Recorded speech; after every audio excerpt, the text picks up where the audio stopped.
संस्कृति कर अंता।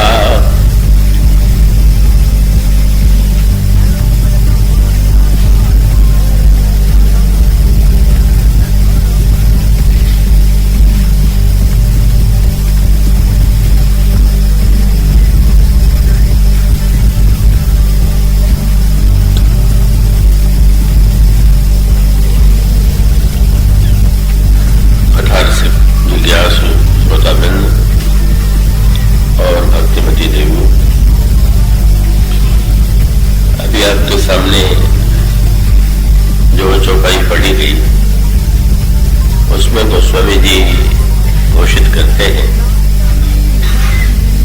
कि जब मनुष्य के पुण्य बहुत मात्रा में एकत्र हो जाते हैं तो उसे संत की प्राप्ति होती है और सत्संग की प्राप्ति होते ही संस्कृति का अंत हो जाता है। संस्कृति संसार के ही अनेक नामों में से एक नाम है। वो जो संसार है जिसके लिए कहा गया कि संतों की कृपा से संस्कृति का अंत हो जाता है,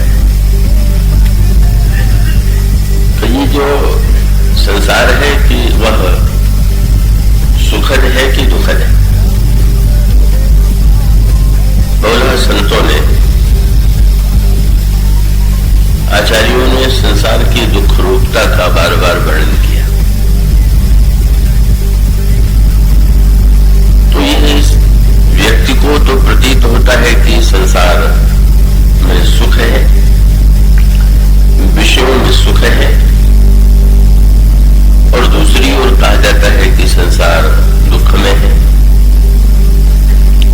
तो यह सुख में है या दुख में? और इसका उत्तर देते हुए विनय पत्रिका में गोस्वामी जी ने कहा कि अनविचार रमणीय सदा संसार भयंकर भारी और सम संतोष दया विवेक के व्यवहारी सुखकारी। यह संसार दुख रूप भी सिद्ध हो सकता है यदि व्यक्ति के जीवन में अविचार है और विवेक शून्य होकर के वह केवल भोगों को ही जीवन का लक्ष्य बना लेता है, तो स्वाभाविक रूप से उसके जीवन में परिणाम के रूप में दुख आता है। किंतु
दशरथ बना और उसने भगवान राम को पाया, और दूसरे ने वन में जिन्हें संत मान करके जिनकी इच्छा के अनुकूल कार्य किया, वही अगले जन्म में दशमुख बन गया।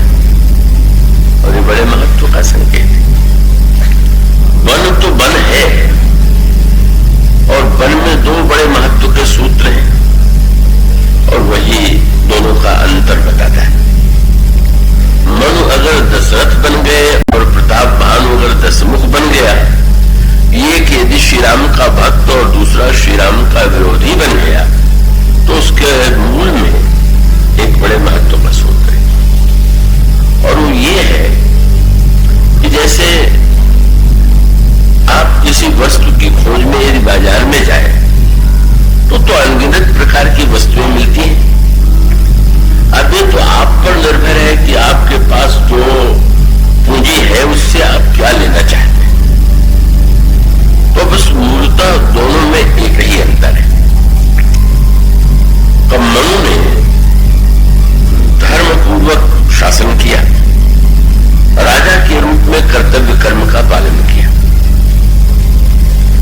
और उसके बाद जब वे वृद्ध हो जाते हैं तो मन को ऐसा प्रतीत होता है कि मैंने सांसारिक दृष्टि से महान राजा के रूप में प्रतिष्ठा पाई, कि मैंने प्रजा को एक अच्छे ढंग से संचालित करने की चेष्टा की, किंतु क्या जीवन में ऐसा मुझे प्रतीत हो रहा है कि मैं पूरी तरह से संतुष्ट हूं?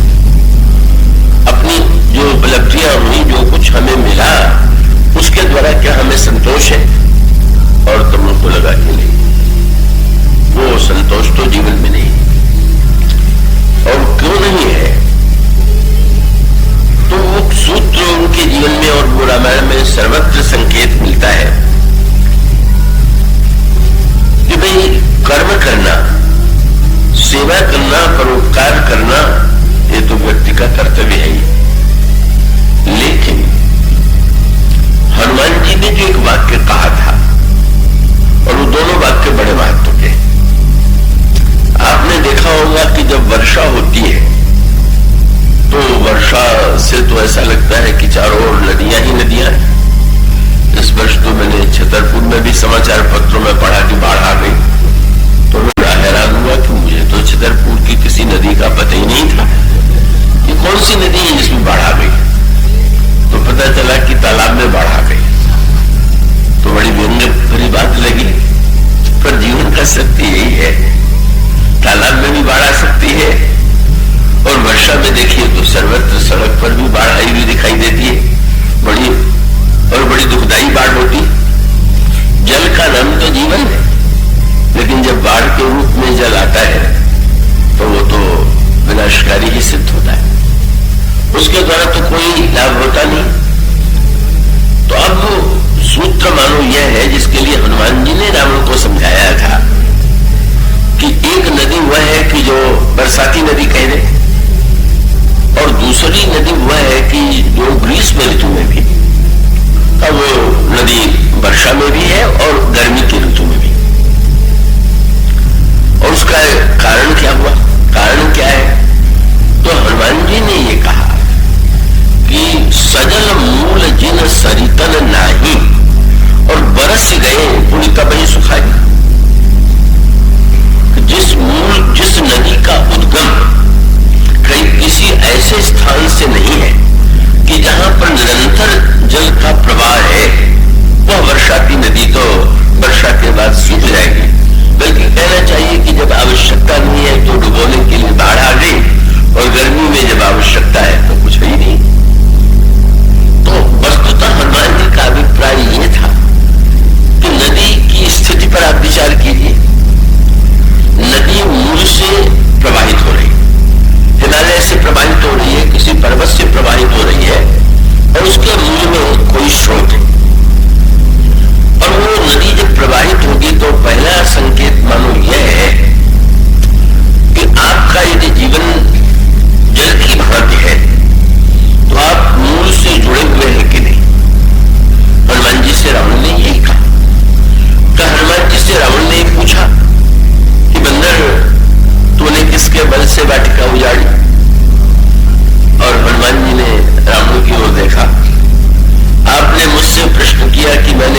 बल से वाटिका उजाड़ी, पर आपने कभी इस बात की ओर विचार किया कि आपने इतनी बड़ी सफलताएं जो प्राप्त किया वो किसके बल से प्राप्त किया? उनका कोई भेद नहीं है। जाके बल लवलेश ते जीते हूं चराचर झारी। जिसके बल के लवलेश से तुमने सारे संसार को जीत लिया और उसके बल से पहले वाटिका उजाड़ दी।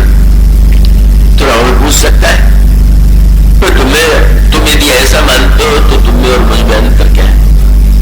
तो हनुमान जी ने कहा अंतर यही है कि वस्तुतः जो सत्य है तुमने मूल से अपने को बिल्कुल दूर कर दिया। तुम इस सत्य को भूल गए कि ये हमारी क्षमता नहीं है, इसके पीछे तो ईश्वर की अनुकंपा है, ईश्वर की दी गई शक्ति है, और तुमने उसको विशेषताओं को अपनी विशेषता मान लिया।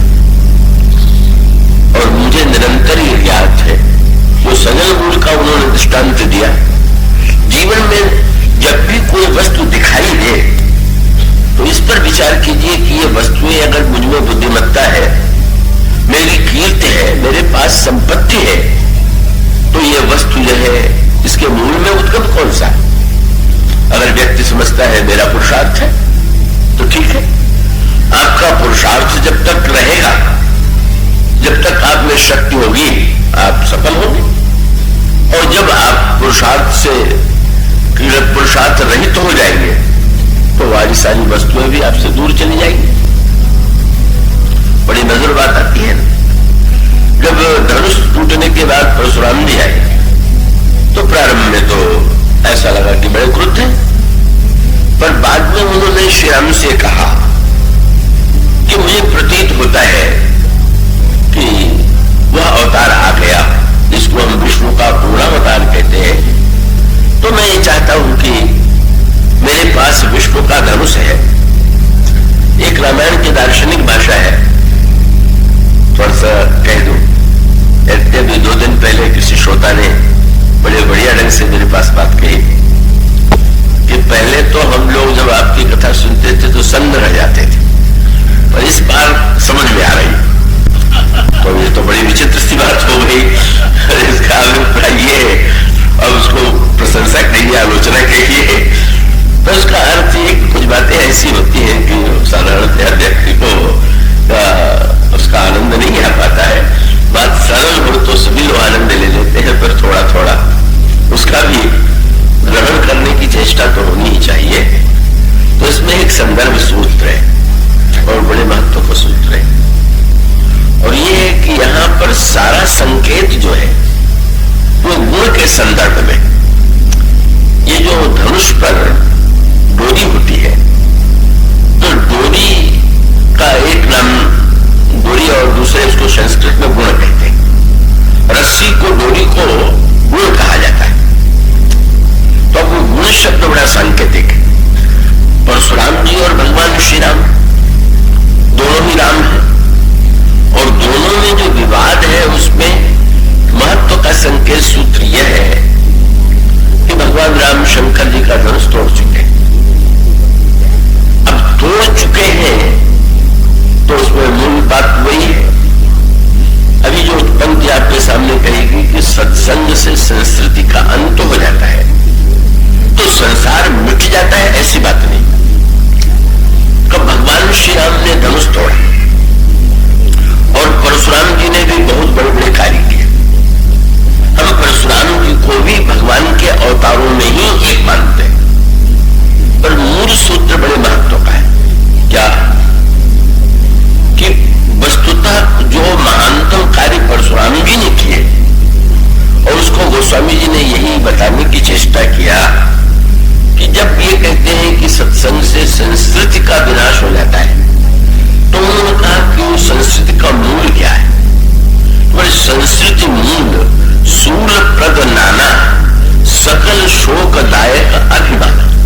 संसार बनाया, दुख तो आपने बनाया, वो ईश्वर का काम नहीं।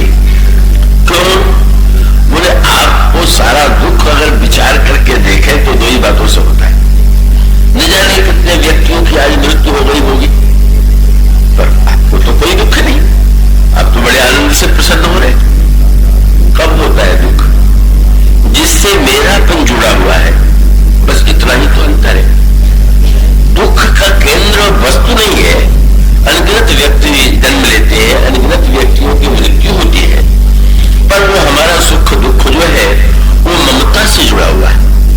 हमसे जो संबद्ध है वहां पर बालक का जन्म होता है तो प्रसन्नता होती है, और जिसके प्रति हमारे मन में ममत्व नहीं है उसके प्रति हमारे मन में कोई दुख की अनुभूति नहीं होती। तो दुख जो है वो जन्म और मरण में नहीं है, दुख और सुख जो है ममता में। और इस वो यूं कह लीजिए कि कभी कभी तो उल्टा भी हो सकता है। आपका कोई घर हो, मकान हो, जिसको आप ये मानते हो कि ये मेरा मकान है, और कल आप बेच दें, और बेच देने के बाद उसमें आग लग जाए, तो आप यूं तो कहेंगे मेरे घर जल गया, पर मन ही मन प्रसन्न होंगे कि बड़ा अच्छा हुआ बेच दिया। उसका अर्थ क्या हुआ? कि दुख जल जाने का नहीं, मेरा जब तक घर था तब तक जलना तो बड़ा दुख है, दूसरे का हो गया तो कोई बात नहीं है। शब्द से सहानुभूति भी प्रकट कर दे तो भीतर दुख की अनुभूति नहीं होती।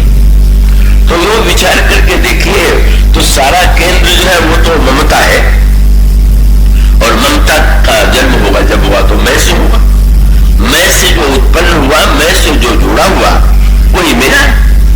और इसलिए संसार केवल दो शब्दों में समाया हुआ, और हमारा सुख और दुख भी दोनों शब्दों में समाया हुआ है।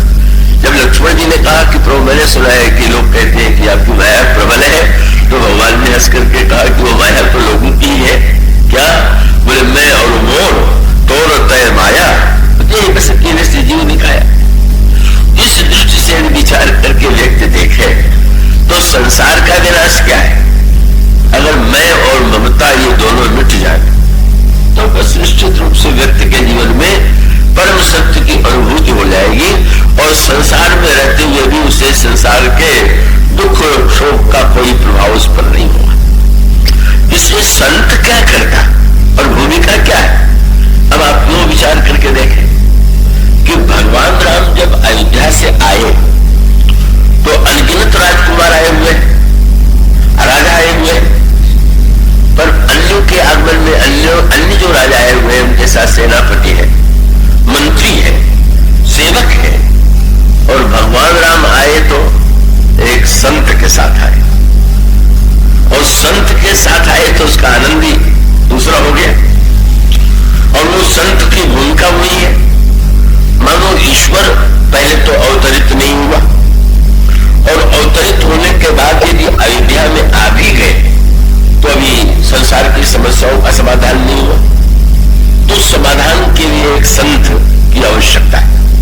उसको बड़े सुंदर कई दृष्टांतों से रामचरितमानस में बताया गया है कि जैसे गाय का दूध तो चाहिए, पर गाय का स्वभाव तो आपके लिए दूध देना नहीं, वो तो बछड़े को सामने कर दीजिए और उसको देख करके उसके स्तनों में दूध आ जाएगा, और फिर थोड़ा बछड़े को पिलाने के बाद तो चतुर लोग जो है अपने लिए दूध ही लेते।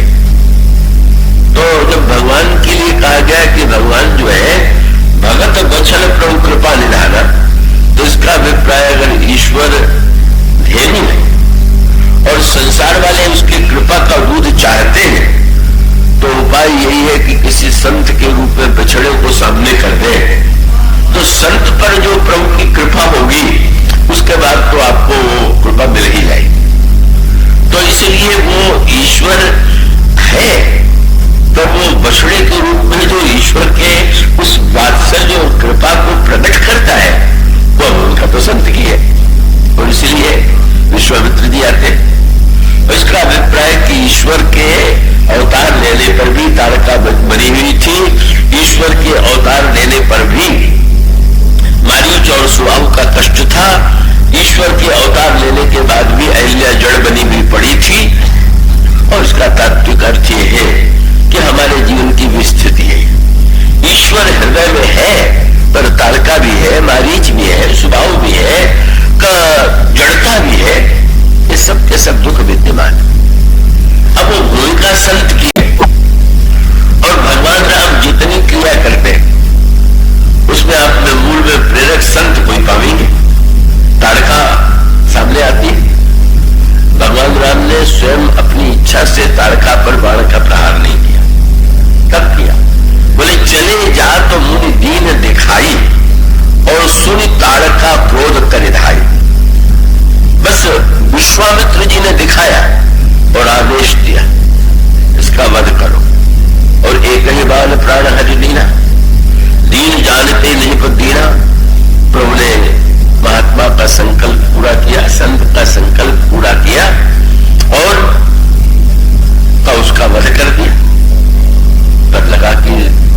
क्या संत भी यही कार्य भगवान से लेते हैं क्या कि अपने किसी विरोधी को मरवा दे?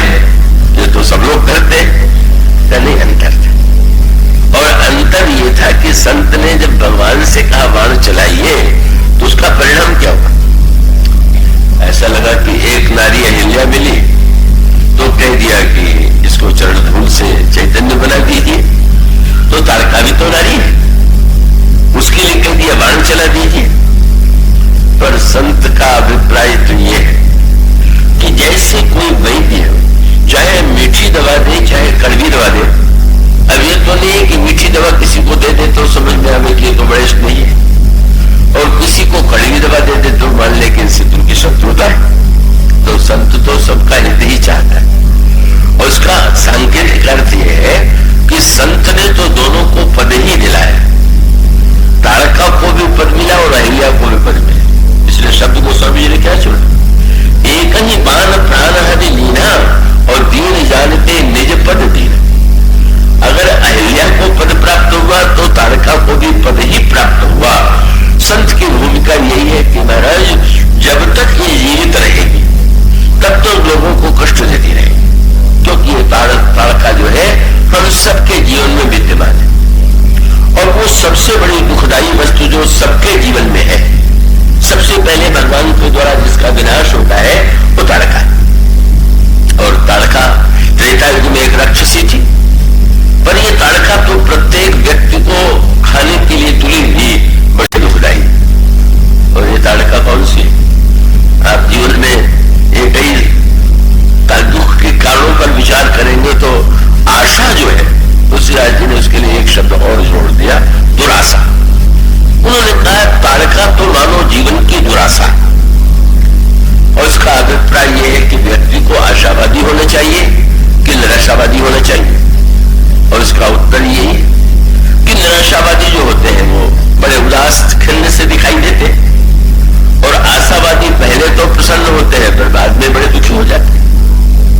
अब उन दोनों का सामंजस्य यह है कि संत ये बताता है कि भाई अगर ये कह दें कि आशा पालो, तो चाहे परिवार में झगड़ा हो, चाहे देश में झगड़ा हो, चाहे कहीं भी संघर्ष हो, उसके मूल में होती है आशा।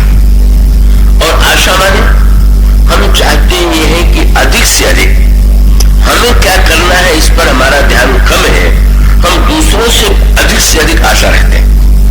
और उस आशा का परिणाम यह होता है कि उस आशा में थोड़ी सी भी कमी रह जाए तो मनुष्य दुखी हो जाता है। इसलिए गोस्वामी जी ने त्रिगंज में कह दिया कि भाई संसार में सारे देवियों की पूजा करो पर आशा देवी की पूजा मत करो। क्यों? बोले तुलसी अद्भुत देवता आशा देवी नाम। बोले आशा देवी प्रसन्न होती है तो क्या देती है? बोले से शोक समर्पई। इन आशा देवी की जो पूजा करता है उसको दुख देती है। और त्यागे मना विराम, और इन आशा देवी का जो त्याग कर देता है उसको प्रसन्नता मिल जाती है। तो ये कहना तो बड़ा सरल है। मनुष्य एक दूसरे से, हम चाहते यही है कि दूसरा हमारे लिए करे, नहीं पूर्ति होती तो हमें क्रोध आता है, हमें बुरा लगता है, हमें कष्ट होता है। इसलिए सूत्र संत ने दिया कि यूं नहीं कहना है कि तारका एक ही अगर बात कह देते कि भगवान ने संत के कहने से तारका का वध कर दिया तो मानो बदले की भावना थी। पर जब ये कहा गया कि दीन जानते निजपद दीन, भगवान ने केवल तारका पर एक ही बाण चलाया, और उस एक बाण का अभिप्राय, वो जो एक बाण है वो मानो संकेत यह करने के लिए है कि वह आशा जब भगवान में विलीन हो गई, तारका मर करके भी और भी अधिक दिव्य रूप में भगवान में विराजमान हो गई। सूत्र ये कि संत ये कहता है कि अगर आशा ही करनी है तो एकमात्र भगवान से ही आशा करना। भगवान ने भी तो यही कहा कि जो लोग ये कहते हैं कि मैं तो भगवान पर बड़ा विश्वास करता हूं, पर वो पूछते हैं कि मोर दास कहाई नर आशा करई तो कहूं कहां विश्वास है। अगर वो संसार में ही आशा लगाए हुए हैं तो काहे का वो मुझसे क्या आशा रख रहा है, उसके विश्वास का कोई अर्थ नहीं। तो बड़ा सूत्र यही था, जब उस संसार की में आशा नहीं रख गई, अब वो एकमात्र भगवान से ही आशा है, एकमात्र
दुख है उसे तोड़ देते, उसे नष्ट कर देते। तो कितनी बढ़िया बात, संत ने शब्द भी कितना सुंदर चुना। बोले हम ये कैसे कहें कि शंकर का धनुष तोड़ दो, ये तो भव धनुष तोड़ना है। और भव धनुष तोड़ने का अभिप्राय है ये तो अहंकार का विनाश। अहंकार मिट गया तो संसार मिट गया का सारा, वो तो केंद्र वही है। और इसलिए वो भगवान श्री राम से उन्होंने संकेत की भाषा में कहा, उठो राम भजो भव चापू। और काहे के लिए? ये नहीं कि राजाओं को हराना है, वही तो संकेत आता है। बुद्धि व्यक्ति चाहता है, पर बुद्धिमान अपने को मानता है जो दूसरे को मूर्ख सिद्ध कर दे। धनवान व्यक्ति तब मानता है जब दूसरे उसकी तुलना में निर्धन हो। कीर्तिमान तब मानता है कि जब दूसरे का नाम मिट जाए। मति कीरति गति भूति भलाई, इस यात्रा में सब हो गया संत के द्वारा। और विश्वामित्र जी महाराज दशरथ से मिले तो उन्होंने क्या कहा? बोले दशरथ, तीन इच्छाएं व्यक्ति के जीवन में होती हैं। एक तो होती है वित्तैषणा, संपत्ति की इच्छा। दूसरी होती है पुत्रैषणा, पुत्र की इच्छा। तो वित्त तो राज्य तुम्हें पहले से प्राप्त था, पुत्र का अभाव था, अब वो पूरा हो गया। पर अभी एक इच्छा और है जो तुम में होनी चाहिए और उसे पूरा करो। और वो क्या है? कीर्ति की इच्छा। अब कीर्ति की इच्छा अच्छी है और बुरी भी। कीर्ति की इच्छा तो लोगों को इतना दुख देती है कि रात को नींद नहीं आती है, बेचैन रहते हैं, इसका बड़ा नाम हो गया। उसके बारे में बड़ी चर्चा हो गई, पर बड़ी सुंदर बात कही संत ने। बोले अनुज, आप कृपा की दृष्टि से कहा, असुर समूह सतावहि मोही, मैं जाचन आयु नृपतो ही।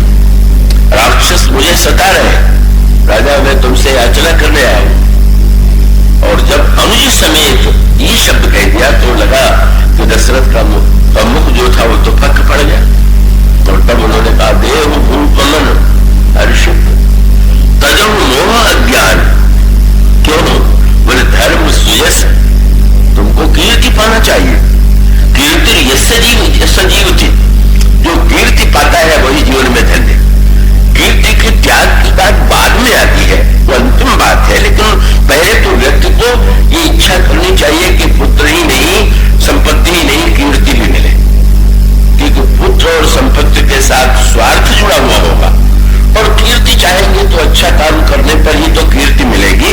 तो दूसरों के लिए आप जब कुछ करेंगे तो ही तो कीर्ति मिलेगी। इसलिए उन्होंने कहा कि जब तुम मुझे अपने पुत्रों को दे दोगे तो तुम्हें संसार में कीर्ति मिलेगी।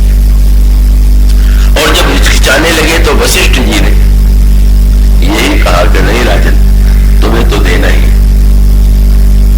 आजकल का तो चिंतन ही विचित्र हो गया है।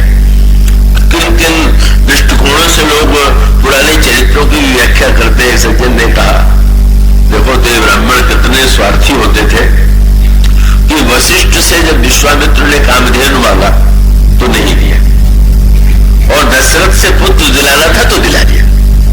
अपनी वस्तु देने की बात आई तो फिर वो नहीं। अगर वो पहले दे देते तो विशिष्ट और विश्वामित्र में क्यों झगड़ा होता? और देखो तो जब दशरथ से वशिष्ठ विश्वामित्र मांगने आए तो इन्होंने तुरंत कहा कि नहीं नहीं, इससे सिद्ध होता है कि ब्राह्मण पक्का स्वार्थी होता है। तो क्या कह सकते हैं इस तरह के चिंतन के लिए? तो उसका मूल सूत्र ही कही। उस समय जब उन्होंने कामधेनु मांगी थी तब राजा थे, तब सत्ता के आसन पर आसीन थे। उसका प्रयोग वो केवल अपने सत्ता और स्वार्थ के लिए करने वाले थे। और आज जब मांगने आए तो श्री राम को मांगने आए। और मानो संत ने ये कहा कि भाई संसार के कामधेनु का तो दुरुपयोग हो सकता है, पर ईश्वर का तो सदुपयोग ही सदुपयोग है। इसलिए वशिष्ठ जी ने स्वार्थ के कारण नहीं कहो तो केवल इस भावना से कि आज जो कामधेनु मांगने आए, भगवान भी तो कामधेनु, पर वो कामधेनु तो पशु है, उससे जो कहीं वो पूरा कर दे। पर यह कामधेनु जो है सुन सेवक सुरतन सुरधेनु।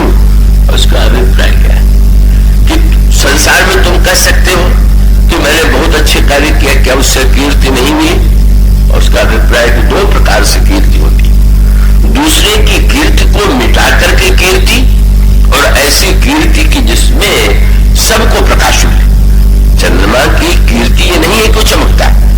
अगर चंद्रमा का प्रकाश और शीतलता सबको मिल रही है, चंद्रमा की तुलना अगर कीर्ति से की जाए तो उसका अर्थ यह है कि दूसरों को शीतल बनाने वाली अगर कीर्ति है तो कीर्ति कीर्ति है। और गोस्वामी जी ने कहा कि जो चाहते हैं कि मेरी कीर्ति मिले पर वो दूसरों की कीर्ति मिटाते हैं, बोले तिनके मुख मुंह मसिलाई है और मुयो न मरी है धोए। निज कीर्ति जो चाहत है पर कीर्ति को खोए, तिनके मुख मसी लागी है मुयो न मरी है धोए। तो मानो संत ने कहा कि कीर्ति पाने का इससे बड़ी अवसर क्या हो। संत ने कहा पुत्र मिला है तो उसका सदुपयोग केवल अपने पुत्र को पुत्र बनाए ही रखना नहीं है। संत आए हुए हैं तो तुम्हें दे कीर्ति मिल गई और उसके पश्चात बुद्धि की जड़ता दूर होकर के, और कितना सुंदर सूत्र है, अहिल्या जड़ है, अहिल्या बुद्धि के प्रतीक है। पहले भी इसकी व्याख्या आप सुन चुके होंगे अगर याद हो तो वो जो बुद्धि है वह बुद्धि मानो संकेत के रूप में का संत ने भगवान से अनुरोध किया। अहिल्या एक क्षण के लिए डिग गई थी और गौतम जी ने उसको शाप से पत्थर बना दिया। संत ने यही कहा कि महाराज जी गौतम नारी शाप बस, और संत की दृष्टि कैसी, किसी में दोष निकालना तो सरल है पर संत तो दूसरों पे भी गुण ढूंढ लेते। और तुरंत कहा कि महाराज अहिल्या की कथा में उसके पतन की गाथा है, पर संत ने भगवान से ही कहा महाराज गौतम नारी शाप बस उपल देह धैर्य धीर, कितनी धैर्यशालिनी है कि हजारों वर्ष से आकर प्रतीक्षा कर रही। और कोई खंडन करने वाला तो कह देगा कि क्या पत्थर भी चलता है क्या, उसका तो धैर्य कोई धैर्य है। पर संत का अभिप्राय था कि एक क्षण के लिए बुद्धि दिख गई तो क्या है, इतने वर्षों तक तो आपकी प्रतीक्षा कर रही है और बुद्धि निर्मल हो गई, चैतन्य हो गई। और उसके पश्चात संत ही लेकर के आया हुआ है जो धनुष है जनकपुर में, और जनकपुर में वह धनुष सर्वश्रेष्ठ धनुष। अभिमान की भी तीन कक्षाएं हैं। पहले व्यक्ति को तमोगुणी अभिमान छोड़ना चाहिए, फिर रजोगुणी छोड़ना चाहिए, फिर सतोगुणी छोड़ना चाहिए। अभिमान एक साथ तो जीवन से मिटता नहीं। इसलिए हनुमान जी रावण की सभा में गए तो उससे केवल यही कहा, उन्होंने नहीं कहा कि तुम अभिमान को छोड़ दो, उन्होंने कहा इतने करो तुम कि मोह मूल बहुशूल प्रद त्याग उत्तम अभिमान। तब रावण में जो तमोगुणी अभिमान है, हनुमान जी कहते तो उतने छोड़ दो। राजा हो तो रजोगुण को स्वीकार करना ही पड़ेगा। सत्वगुण की दृष्टि से ही तपस्या और साधना की जाती है, तो वो सत्वगुण भी, वो अभिमान भी तुम में रहे, पर वो तमोगुणी अभिमान तो तुम छोड़े ही नहीं। और बाल में रजोगुणी अभिमान एक क्रम है। बाल का रावण के जीवन में अभिमान तमो में और बाल के जीवन में रजो में अभिमान, और रजोगुणी अभिमान को भगवान अपने बाण के द्वारा विनष्ट कर देते हैं। और जब विनष्ट करते हैं उसके बाद बाली से भगवान से पूछता है कि आपने मुझे क्यों मारा, मैं तो इंद्र के अंश से संकेत ये था कि मेरा तो देवत्व से प्रादुर्भाव हुआ है। और तो भगवान ने कहा मूल दो ही अतिशय अभिमान, तू अभिमान, तू अभिमान। तो रजोगुण का अभिमान भी किया गया। और ये जो धनुष है ये तो सत्वमय अभिमान, ये सर्वश्रेष्ठ अभिमान। और ये अभिमान तो व्यक्ति के जीवन में न हो तो श्रेष्ठ कर्म हो ही नहीं सकते। आप में कोई सात्विक नियम लेते हैं तो कहीं न कहीं आपका सात्विक निर्णय ही तो होता है, पर वो सात्विक अभिमान भी अंत में टूटना ही चाहिए, नष्ट होना ही चाहिए। और यह तो नष्ट होगा केवल भगवान के द्वारा। और भगवान कैसे तोड़ेंगे धनुष को, तो राजाओं को यही सूचना मिली थी कि जो धनुष तोड़ेगा उसे सीता जी मिलेंगी, उसे कीर्ति मिलेगी। और वो कीर्ति वालों की जो होड़ है वही दिखाई दे रही। वो अन्य राजा भगवान को बैठे हुए, अन्य राजाओं का तो एक ही प्रयत्न है, वे चलते हैं तो गणेश जी से मनाते हैं धनुष टूट जाए, और नहीं टूटता है तो लौटते समय गणेश जी से मनाते हैं कि अब मुझसे नहीं टूटा तो किसी से न टूटे। यही स्थिति, बढ़िया काम हो तो केवल मुझसे हो, न हो तो और किसी से न हो। मानो जब ये वृत्ति आ जाए, और ये वृत्ति तो पग पग पर दिखाई देती, अगर समस्या सुलझे तो हमारे द्वारा मिले, और उलझे तो बहुत आनंद आ रहा है, दूसरे उलझावे तो लोग मेरी एक जन मुझसे एक बार कहा समाज की वृत्ति है। तो धनुष है अहंकार, और तोड़ने वाले हैं राजसिक अहंकारी या तामसिक अहंकारी, तो वो सात्विक अभिमान को भला क्या तोड़ेंगे? वो तो खिसकना भी कठिन है, वो तो कुछ टूटता उठता नहीं। तो गोस्वामी जी ने कहा कोई ऐसा व्यक्ति ही नहीं है कि वो तिल भर घूम भी छुड़ा सका। और यहां तक जन्म उन्होंने कर दिया कि 10,000 राजा एकत्र हो गए, तो चलो लगा, अब फूट मिट गई। अभी तो अलग अलग प्रयत्न हो रहा था, पर अब तो 10,000 मिलकर के प्रयत्न कर रहे हैं। पर व्यंग सबसे बड़ा यही तो है कि 10,000 राजा धनुष तोड़ रहे हैं। और उनसे पूछा जाए कि जब विवाह एक का ही होना है तो 10,000 मिलकर तोड़ भी दोगे तो फिर लाभ क्या है? तो प्रत्येक राजा के मन में भी एक ही उत्तर है कि 10,000 में भी अंक तो एक ही होता है, बाकी तो शून्य होते हैं। वो अंक मैं हूं और मेरे पीछे जितने खड़े हैं सब शून्य हैं। और फिर योजना क्या बनेगी?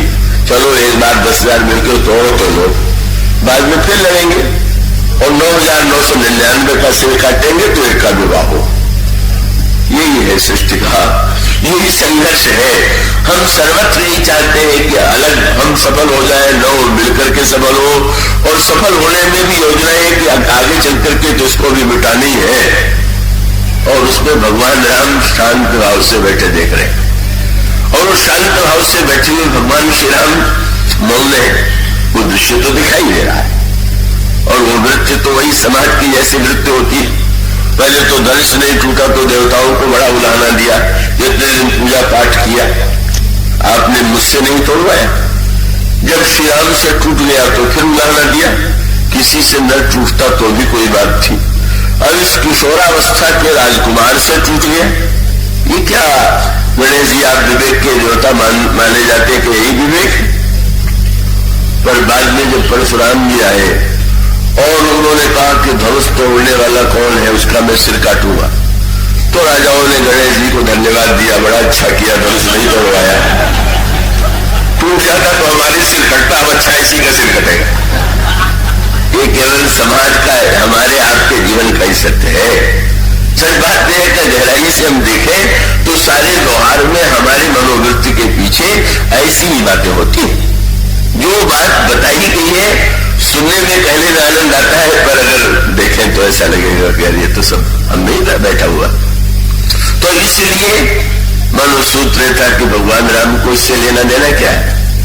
और तब संत ने जब ये कहा कि उठो राम, बन जाओ वो चाकू, तो ये नहीं कि तुम्हें कीर्ति पाना है, तुम्हें सीता जी को पाना है, तुमको बड़ा सिद्ध करना है। तो मेटर उतात जनक परिताप, जनक जैसा ज्ञानी, जनक के नगर के निवासी कितने अधिक दुखी हो रहे हैं, और इसलिए तुम अवतरित हुए हो तो इनका तुम कष्ट दूर करो, इनकी पीड़ा दूर करो, अंधकार दूर करो। और भगवान राम फिर वही सूत्र है। श्री राम जब मंच पर खड़े हुए तो दशरथ जी ने क्या उपमा दिया? बोले उदित उदय गिरि मंच पर रघुबर बाल पतंग।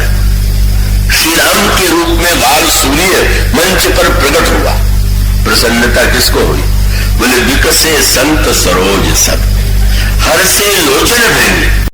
संतों के नेत्र मानो भ्रमर है, और वो स्वयं उनका मुख जो है मानो कमल है। संत इतने प्रसन्न हो रहे हैं, और प्रसन्न इसलिए हो रहे हैं कि अहम को विनष्ट करने के लिए प्रभु प्रस्तुत है। पर सूत्र क्या है? क्या प्रभु ने अहम से हमको तोड़ा क्या? अगर ये दूसरे नहीं तोड़ पाए मैं तोड़ दूंगा, अगर वो अभी मान लिया जाए, वो बड़ी प्रसिद्ध बात है का एक महात्मा बड़े त्यागी का वस्तुतः ये जो मैं है, उस मैं का मानो यहां पर संकेत सूत्र, दो सूत्र बड़े महत्व के और ध्यान देने योग्य है। जनक बड़े ज्ञानी थे, लेकिन लिखा हुआ जब धनुष नहीं टूटा तो दुखी हो गए। और दुखी होकर के जो उन्होंने वाक्य कहा, वही वाक्य कहा जो संसार में पिता कन्या का विवाह न होने पर व्याकुल होता है, कहता है। उन्होंने यही कहा कि मोरी मनोहर विजय बल कीरति अति कमनीय पावनिहार विरंच जन रचो धनु गमनीय कहु कार्य लाभ न भावा कावन शंकर चाप चढ़ावा रव चढ़ाओ वो तौरव भाई तिल भर भूमि न सके छुड़ाई अब जन को माख है बटमानी वीर महीन महीने जानी और तजब आस निज निज गृह जाहू और लिखा न विध वैदे ही विवाहू। क्या करूं, मेरी कन्या बिना विवाह के ही रह जाएगी। प्रभु मुस्कुराए। मुस्कुराए तो जनक के विषय में बड़ा प्रसिद्ध था कि बहुत बड़े विरागी। तो हंसी आए कि आज विरागी जी को भी दुख हो गए। तो दुख क्यों हो गया? मेरी बेटी यानी कितनी कन्याएं अविवाहित संसार में होती है, पर किसी परिवार में उसकी कन्या विवाहित न हो तो उसे दुख होता है। तो जनक ने जब ये कहा मेरी बेटी कुंवारी रह जाएगी, तो कितना सुंदर संकेत है। लक्ष्मण जी खड़े हुए। जनक तो प्रसिद्ध विरागी है, पर लक्ष्मण के विराग का लोगों को पता नहीं, क्योंकि विराग से जब व्यक्ति बाहर के वेशभूषा से निर्णय करेगा तो वो तो विराग लक्ष्मण का विराग तो किसी को नहीं दिखाई देता। राजकुमार है, राजसी वेशभूषा में रहते हैं, लेकिन गोस्वामी जी कहते हैं लक्ष्मण तो मूर्तिमान वैराग्य। तो संकेत क्या? लक्ष्मण जी बोलने के लिए खड़े हो गए और खड़े होकर के उन्होंने कहा प्रभु से कि आपकी आज्ञा हो तो धनुष में तोड़ दो। बाद में किसी ने लक्ष्मण जी से पूछा कि महाराज आपने तोड़ने के लिए कहा पर तोड़ा नहीं। लक्ष्मण जी ने हंस करके कहा धनुष थोड़ी तोड़ना था, जनक का भ्रम तोड़ना था, वो तो टूटे ही है। और वो धनुष तोड़ने की बात उनके मन में नहीं है, पर इनको जो भ्रम हो गया कि मेरी कन्या कुमारी रह जाएगी। धनुष संकेत है कि ये जगन माता है। ये सीता जी कौन है? जनक की पुत्री है कि जनक की मां? और उसका उत्तर जनक सुता जग जननी जानकी। तो व्यवहार में देखें तो जनक की पुत्री, पर तो संसार की जननी। मानो जब वो कहने लगे मेरी कन्या कुमारी रह जाएगी, तो लक्ष्मण को हंसी आ गई। जो सारे संसार को जन्म देने वाली जगत जननी है, इन्होंने पुत्री मान करके चिंता में निमग्न हो गए और अपना उन्होंने भ्रम तोड़ दिया। और उसके बाद संत ने भगवान से कहा मनुष्य दो गया कि ममता हो तो ज्ञानी में भी दुख होगा। जहां ममता होगी, चाहे वो ममता बनाई हुई है, वो की देहजन्य ममता नहीं है, भावजन्य ममता। सीता जी का पुत्र जो है वो तो शरीर से नहीं हुआ। अधिकांश लोगों की ममता तो देहजन्य है। हमारे देह से जिसका नाता है वो मेरा, और देह से जिसका नाता नहीं है वो मेरा नहीं। तो जनक वैसे तो नहीं है, पर ममता तो वैदेही से है, और वो वैदेही से ममता अच्छी ही सिद्ध हुई। क्योंकि परिणाम ये हुआ कि ये तो दुख आ ही गया, आंसू आ ही गए। और उसके बाद गोस्वामी जी ने यही कहा, और विश्वामित्र ने यही कहा उठो राम बंजो भव चापू नेतम तात जनक परिताप। ये अभिमान जब जनक जैसे ज्ञानियों को दुख दे सकता है, तो तुम्हारे बिना तो टूटे गए। अब भगवान राम की जो शैली है उस पर विचार कीजिए। अब तक क्यों नहीं खड़े हुए? स्वयं क्यों नहीं प्रयत्न किया?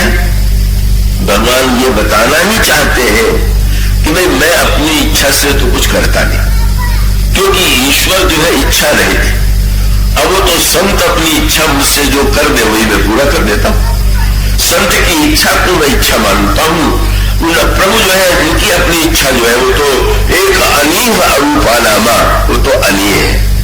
जब संत को इच्छा करता है तो भगवान उसी इच्छा को अपनी इच्छा मान लेते हैं। और इसलिए सुन गुरु वचन चरण सिर नावा। और लक्षणता क्या है? हर्ष विषाद न कछू आवा। धनुष को तोड़ने का अर्थ क्या हुआ? अहम को तोड़ने का अभिप्राय क्या हुआ? संसार कैसे मिटता है? उसका उत्तर यही है कि जहां ममता है वहां सुख भी है, हर्ष भी है, विषाद भी है। मैं है वहां सुख भी है और दुख भी है।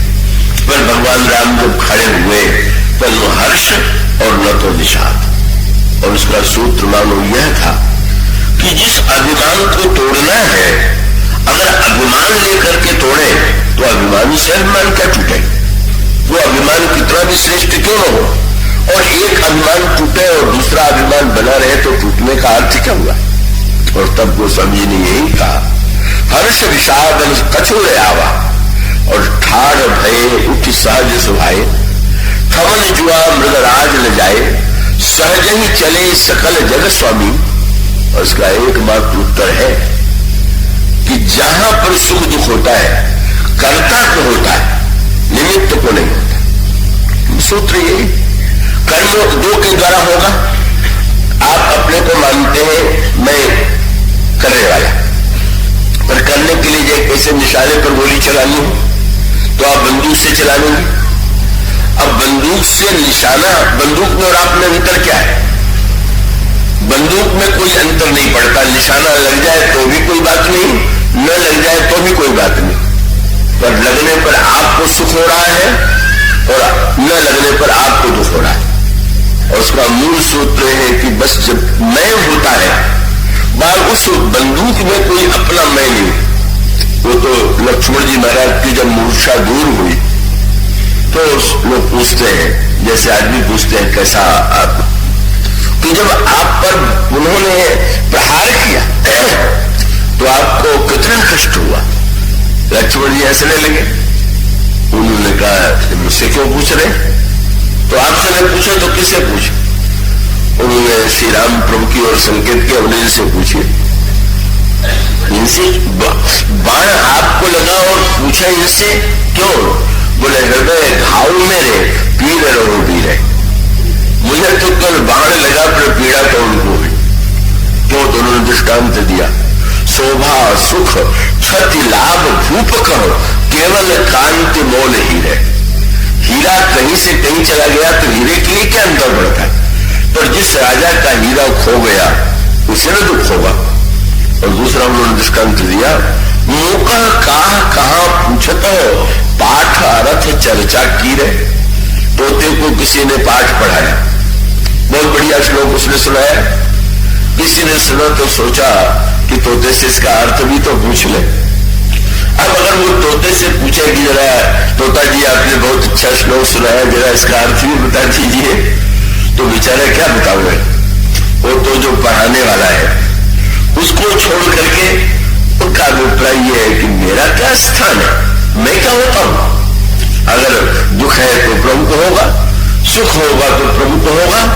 मानो जहां निमित्तता है, भगवान धनुष तोड़ने के लिए चले तो कर्ता बन के नहीं चले। बोले गुरुदेव चाहते हैं, उनका संकल्प है और मैं निमित्त हूं। तो निमित्त में न हर्ष होता है न विषाद होता है। इसलिए भगवान राम जब उठे तो न हर्ष है न तो विषाद है। और उसके बाद धनुष उठ कैसे गया, क्या सुंदर दृष्टांत दिया गोस्वामी जी ने। भगवान राम ने उठा करके तोड़ा ये नहीं वो कहते। जैसे आप देखें कोई एक वस्तु तो उनको धनुष तोड़ करके अभिमान हुआ कि नहीं हुआ। और इसका उत्तर यही है, परशुराम जी ने यही कहा था, इतना बड़ा कार्य करने पर अभिमान कैसे नहीं होगा। और उसका सूत्र यही था, भगवान राम ने तो वही तराजू वाला काम किया। तराजू जो है उसकी विशेषता क्या होनी चाहिए, वस्तु को तौलने से पहले बुद्धिमान व्यक्ति देख लेता है कि पहले तराजू तो ठीक ठीक देख ले, क्योंकि तराजू में इतनी कला हो सकती है। ऐसी कला तो आजकल बहुत व्यापक है कि सामने वाला व्यक्ति समझ रहा है इतनी वस्तु मुझे मिली और जाकर के तौले तो वो वस्तु ही बहुत कम है। तो तराजू के देखने की कला क्या है, आप देखेंगे कि पहले देखा जाता है कि तराजू बिल्कुल स्थित सब में है कि नहीं। तो भगवान राम का जो तराजू है वो बिल्कुल सुस्थिर है। क्यों, बोले हर्ष विषाद न कछ हो रहा। तराजू एक तरफ हर्ष हो या तो भी झुक गया, विषाद हो गया तो भी झुक गया। और वो सभी जी ने कहा कि भगवान राम में न हर्ष है न तो विषाद है, तराजू। और तराजू के बाद वो स्वामी ने बहुत बढ़िया बात की लोगों को लगा कि ये बालक क्या उठावेगा, और भगवान को हंसी आ गई, जो समझते हैं उठाना है। और तब गोस्वामी जी ने कहा, पहुंच गए तो शब्द कितना साहित्यिक और दार्शनिक, बोले गुरु ही प्रणाम मन ही मन कीना। ये क्या अर्थ हुआ? अभी तो प्रणाम करके आए, मानो संकेत था कि धनुष को तोड़ना है, तो तोड़ने के लिए कोई बाट चाहिए, तो गुरु जी से बढ़कर के भारी बाट कौन होगा? इसलिए एक और गुरु जी को बैठा दिया तो धनुष अपने आप उठ गया। लोगों को लगा कि श्री राम ने उठाया, लेकिन गोस्वामी जी का अभिप्राय यह है कि प्रभु को ये लगा लोग समझ रहे होंगे पर ये तो गुरु जी है, इनका संकल्प है, ये इधर बैठ गए और बैठ गए तो धनुष उठ गया, टूट गया। इसलिए भगवान राम में तो कभी अभिमान होते ही नहीं, क्योंकि जो भी कार्य करते हैं वो संत की प्रेरणा से करते हैं, संत के आशीर्वाद के रूप में करते हैं। और इसीलिए तो जब लौट करके भगवान श्री राम आए तो कौशल्या जी ने सुन लिया है, विवाह करके भी आ गए, तो बार बार वो श्री राम को बड़े ध्यान से देखती है। और गोस्वामी जी ने कहा कि चरण रेख रज नैनन यावत, अचानक श्री राम के चरणों की ओर कौशल्या जी ने हाथ बढ़ाया और धूल ढूंढने लगी, और जरा सी धूल लगी तो उसको आंख में लगा लिया। प्रभु तो घबरा गए, मां ये क्या कर रही? मां पकड़ लिया, नहीं राम मैं परीक्षा ले रही। क्या? बोले मैंने सुना है कि तुमने अहिल्या का उद्धार किया, तो मैं सोचती हूं कि अगर ये जड़ता दूर करने की कोई ऐसी औषधि है तो आंख में लगा के देखूं कुछ बदलाव आता है कि नहीं आता।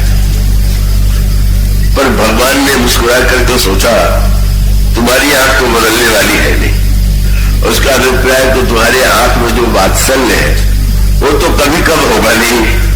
और तब उन्होंने कहा कि अब मुझे निश्चित हो गया कि ये जितना चमत्कार है ये मैंने सुना है, तो मैं कैसे कहूं कि झूठा, और मैंने प्रत्यक्ष देख लिया कि कोई चमत्कार नहीं है। तो उत्तर कौशल्या जी ने दे दिया।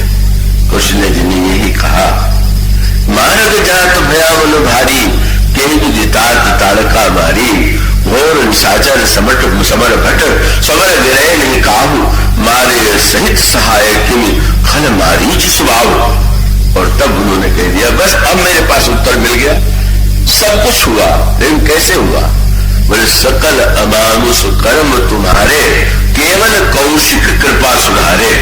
विश्वामित्र जी ने कराया, तुमने थोड़ी किया। बड़े प्रसन्न हो गए, बोले मां तुमने वही कहा जो सचमुच मैं मानता हूं। और उसका अभिप्राय ये है जो कार्य हुआ दिखाई सबको देता है, पर प्रभु कहते हैं संत का संकल्प संत आदेश देता है, वैसे संपन्न कार्य होता है। सचमुच धनुष टूट गया तो भगवान श्री राम के लिए न उसमें कोई हर्ष है न तो विषाद है। प्रसन्नता गुरु जी को हो रही है, प्रसन्नता गुरु जी श्री राम को देख करके लक्ष्मण जी प्रसन्न हो रहे हैं, पर हृदय न हर्ष विषाद कुछ बोले श्री रघुवीर नहीं। टूटा था तो भी हर्ष विषाद नहीं, टूट गया तो भी कोई हर्ष और विषाद नहीं। और उसके बाद जब परशुराम जी आ गए तो भी स्थिति जो की तो उनसे भी उन्होंने कह दिया धनुष तोड़ने वाले का भी सिर काट लूंगा, तो भी हृदय न हर्ष विषाद कुछ बोले श्री रघुवीर। सूत्र एक ही है, और वही मैं और ममता का सूत्र ही है कि समर्पण सीता जी का करना है तो मैं समर्पण करने वाला हूं। अगर ऐसा मान के समर्पण किया जाए तो समर्पण होने पर भी मैं तो बचा रह गया, पर जब ये समझ लिया कि वस्तुतः वस्तु मेरी नहीं है, आप अपनी कोई वस्तु देते हैं तो आपको अभिमान होता है कि मैंने दिया, और यही तो हुआ। जब उन्होंने पूछा धनुष किसने तोड़ा, तो भगवान श्री राम ने तो वही एक दार्शनिक उत्तर दे दिया, तोड़ने वाला कोई आपका सेवक रहा होगा। आपकी क्या आज्ञा है? आपकी ममता में। और बाद में जो वार्तालाप हुआ, परशुराम जी ने जब ये कहा, जब पता चल गया कि श्री राम ने धनुष तोड़ा है, तो उन्होंने कहा कि भंजन चाप दाप बड़े बाड़ा, अहिमित मनव जीव जब छाड़ा, देखने में तो बड़े नम्र लग रहे हो, पर मैं समझ गया पक्के अभिमानी तुम हो, ऐसे आरोप लगा दिया। ये मन के रोगों और शरीर के रोगों में बहुत बड़ा अंतर है। वहां तो तुमने अभिमान को तोड़ दिया। पर तुम कहते हो मैंने नहीं तोड़ा, पर मेरा धनुष है, तुम इसे खींच लो तो मैं समझ लूंगा कि नया अवतार हो गया। राम रमापति कर धन लेहू, खेचब चाप मिटाए संदेह। का मेरा चाप की यदि तुम खींच लोगे तो मेरा संदेह मिट जाएगा। परंतु तो उन्होंने प्रयत्न किया, मानो वही श्री राम के पास खींचा चला आया। भगवान श्री राम का यह दिव्य रूप देख करके परशुराम जी कितने प्रसन्न हुए। मानो इस प्रसंग की समाप्ति प्रारंभ भी हुआ मैं और मेरेपन के विनाश, और अंत भी हुआ तो मैं और मेरेपन के विनाश। ये बड़ा ही गंभीर प्रसंग है। अंत में पहले जनक और बाद में परशुराम जी। कितना अभिमान चला गया परशुराम जी का। सारे संसार में इसी सभा में सबने जिनको साष्टांग प्रणाम किया हो, भगवान राम और लक्ष्मण जी ने जिनके चरणों में अभी प्रणाम किया हो, भरी सभा में परशुराम जी जब गोस्वामी जी कहते हैं कि जाना राम प्रभाव तब पुलक प्रफुल्लित गात, जो रिपान बोले बल वचन। कितने महान है परशुराम। कोई संकोच नहीं, किसी ने उनको प्रणाम करने के लिए नहीं कहा। कीर्ति में है, सीता जी को ब्रह्म की ही शक्ति है। यह तो मेरा एक सौभाग्य है कि मुझे उन्होंने पिता के रूप में स्वीकार कर लिया, और स्वीकार करने के पश्चात मैं पिता बनकर के दाता बन गया। पर यह तो प्रभु की कृपा का ही परिणाम। कहिए मानो यह अनुभव जनक को जब होने लगा तो वो स्वयं अहम से भी शून्य हो गए, मम से भी शून्य हो गए। शिव का धनुष टूट गया तो अहम टूट गया। ममता की दृष्टि से वस्तु मेरी नहीं है। तो लक्ष्मण जी के उस भाषण में जो तात्विक संकेत था, आप क्या समझते हैं कि केवल आपकी पुत्री है? धन्य हो गए। परशुराम जी की समस्या यही थी, लीला में उसको योग कह लीजिए, निंदा की दृष्टि से नहीं। मानो अगर भगवान के अंश के अवतार के रूप में भी कोई व्यक्ति मैं मेरापन स्वीकार करेगा तो दुख से बच नहीं सकता। तो यही तो हुआ। जब उन्होंने पूछा धनुष किसने तोड़ा, तो भगवान श्री राम ने तो वही एक दार्शनिक उत्तर दे दिया, तोड़ने वाला कोई आपका सेवक रहा होगा, आपकी क्या आज्ञा है। पर लक्ष्मण जी ने फिर उत्तर देते हुए पूछा, महाराज जी नरकपन में न जाने कितने धनुष सबने तोड़े खेल खेल में, पर आप तो कभी नहीं आते थे, आज क्या हो गया। और तब सूत्र दे दिया, महाराज धनुष टूटने का दुख नहीं, दुख ममता का है। सूत्र उनका यही था, बहु धन हुई तोरी लड़काई, कवरू न असरिस की न गोसाई। लेकिन यही धन पर ममता के हेतु। महाराज धनुष टूटने में क्या होता है, टूटना बस इससे आपने ममता जोड़ लिया और अन्यायपूर्वक जोड़ लिया। शंकर जी का धनुष था, उन्होंने जनक को दे दिया। जनक ने ये प्रतिज्ञा की धनुष तोड़ने वाले को मैं सितारी को दूंगा, तो सबने अपनी ममता का त्याग किया। शंकर जी ने ममता का त्याग कर दिया, जनक को दे दिया। जनक ने ममता का त्याग कर दिया, सबने त्याग कर दिया और आपने जोड़ दिया। मेरे गुरु जी का धनुष, गुरु जी तो प्रसन्न बैठे। किसी ने कहा शंकर जी से, आपका धनुष भगवान राम ने तोड़ दिया। हंसने लगे, मेरा धनुष था क्या? धनुष कैसे मेरा? जब जनक को मैंने दे दिया तो मेरा कैसे रह गया? और जनक से कोई पूछे तो जनक का अभिप्राय यह है कि अहंकार के तो टूटने में सुख है। संसारी व्यक्ति को अहंकार के टूटने में बड़ा दुख होता है। संसारी व्यक्ति तो यही चाहता है किसी तरह से अभिमान न टूटे, और स्वाभाविक है, क्योंकि टूटेगा भी तो एक अभिमान से दूसरा अभिमान टूटेगा। तो एक का टूटा और एक का रहा तो दूसरे का दुखी होना स्वाभाविक है।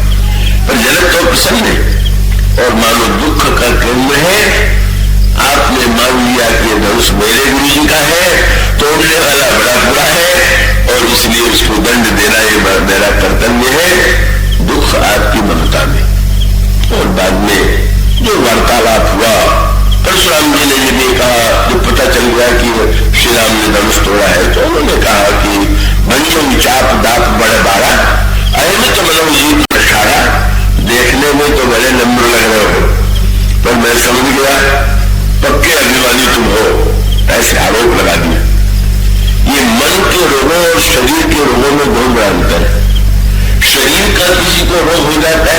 लगता है मैं रोगी। और मन के रोग की विचित्रता है कि मन के रोग में सदा लगता है कि सामने वाले को रोग।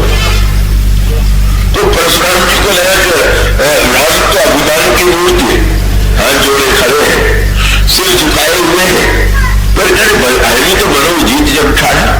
और तब श्री राम ने उत्तर यही दिया, महाराज मैंने तोड़ा होता तो ना मुझे अभिमान होता। तब बोले अगर मुझमें तोड़ने की शक्ति होती तो जब जनक जी ने प्रतिज्ञा किया तो उनकी घोषणा हुई तभी उठ के मैं तोड़ देता।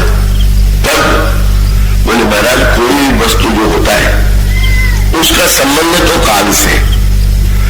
इसका अभिप्राय कितनी देर में इसलिए नहीं उठा कि विश्वामित्र जैसे संत ने जब समझ लिया कि इस धनुष के टूटने का समय आ गया तो विश्वामित्र समय से जाने भगवान ने कहा छूटे ही टूट पिना तो पुराना। उन्होंने संत ने कहा वो तो टूटने वाला था, मेरे स्थान पर कोई भी होता तो उसे टूट जाता।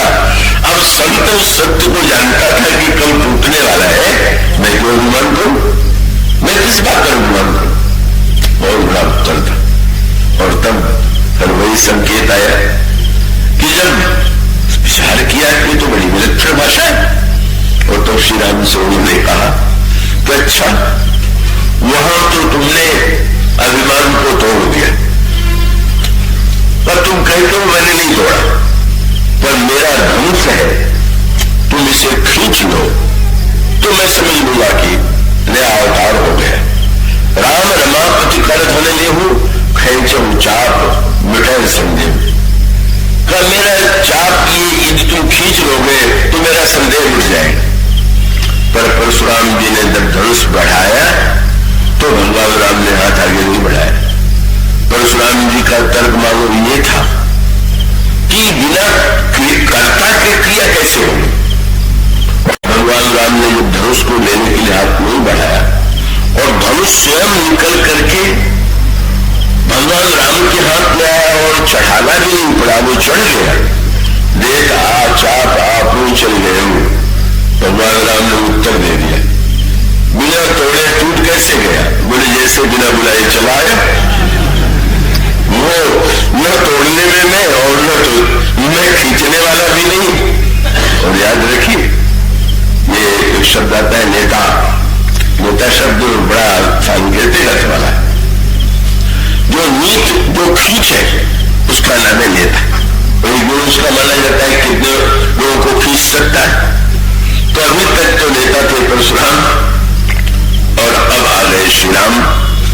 और वो प्रसन्न है, मैं सौंपने को प्रस्तुत हूं, पर तुम सिद्ध तो करो कि तुम खींचने वाले हो।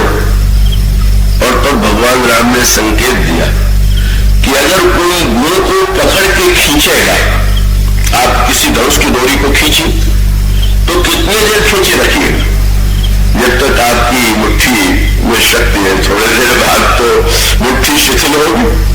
और इसी प्रकार से जो लोग सत्ता को पकड़े रहते हैं मुट्ठी से, मुट्ठी ढीली हुई तो जाएगी, उसे कौन रोक सकता है। भगवान राम का तात्पर्य था कि गुरु को भी जो खींचने की चेष्टा करेगा तो जो आज खींचेगा कल दूर हो जाएगा। इसलिए भगवान राम ने न खींचा और न तो उन्होंने प्रयत्न किया, मानो वही श्री राम के पास खींचा चला आया। भगवान श्री राम का यह दिव्य रूप देख करके परशुराम जी कितने प्रसन्न हुए। मानो इस प्रसंग की समाप्ति प्रारंभ भी हुआ मैं और मेरेपन के विनाश, और अंत भी हुआ तो मैं और मेरेपन के विनाश। ये बड़ा ही गंभीर प्रसंग है। अंत में पहले जनक और बाद में परशुराम जी।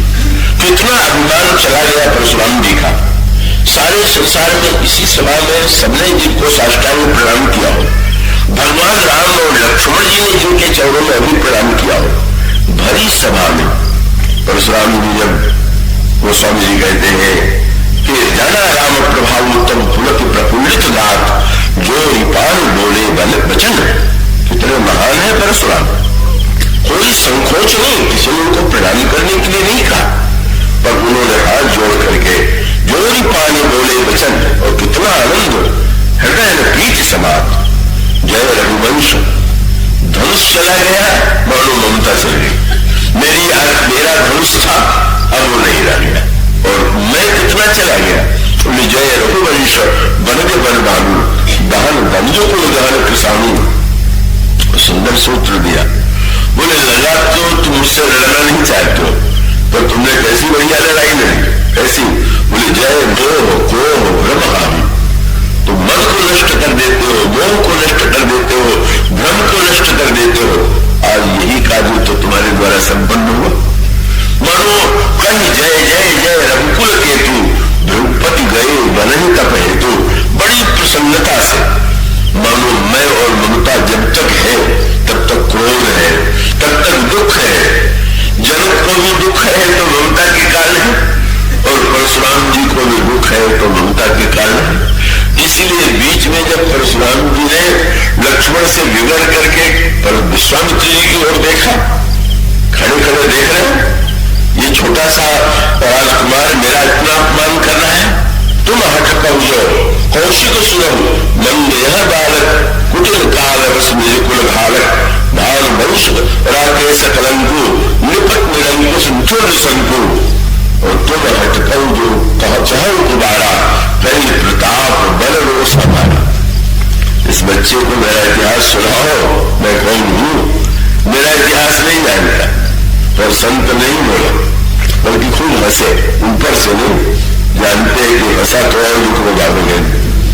इसलिए लिखा हुआ राज सूज कह हृदय हंसी मुनि हरियर सूज और मैं खान में ऊख में और जब न बूझ बूझ। समझाना इनको नहीं है समझना आपको है और वो समझ गए तो इतने प्रसन्न भाव से चले जा रहे हैं। सोच वही यह जो संत के साथ भगवान की यात्रा है उसमें मति भी है कीर्ति भी है गति भी है। कगौतमती गति स्वत है भूत भूत धनी राखे। दशरथ को इतना दहेज दिया गया कि भूत की पराकाष्ठा हो गई और जो सबको जो फल आए विधाता सबकी भलाई विवाह से हुई। इतनी विभूति मिली इतनी कीर्ति मिली इतना सब कुछ मिलाकर मिलने का सूत्र वही है कि वस्तुओं से जो आनंद की वृद्धि हुई उसके मूल में संत की कृपा है। इसलिए जब सब कुछ हो गया तो विवाह के बाद विश्वामित्र जी के चरणों में दशरथ जी ने प्रणाम करके यही कहा कि मेरा जो कुछ हुआ है इसमें मेरा कुछ नहीं। तब बोले यह सुख मुझे आज तो कृपा कटाक्ष बसाओ। आपने कृपा करके ऐसा करा दिया तो वो हो गया। और मानो अभिप्राय यह है कि ईश्वर भी यह बताना चाहता है कि मैं जो भी करूंगा वो तो संत के माध्यम से करूंगा और संत के द्वारा ही व्यक्ति को सही मति प्राप्त होगी सही कीर्ति मिलेगी सच्चा ऐश्वर्य गति और विभूति मिलेगी। तो आज इतना ही।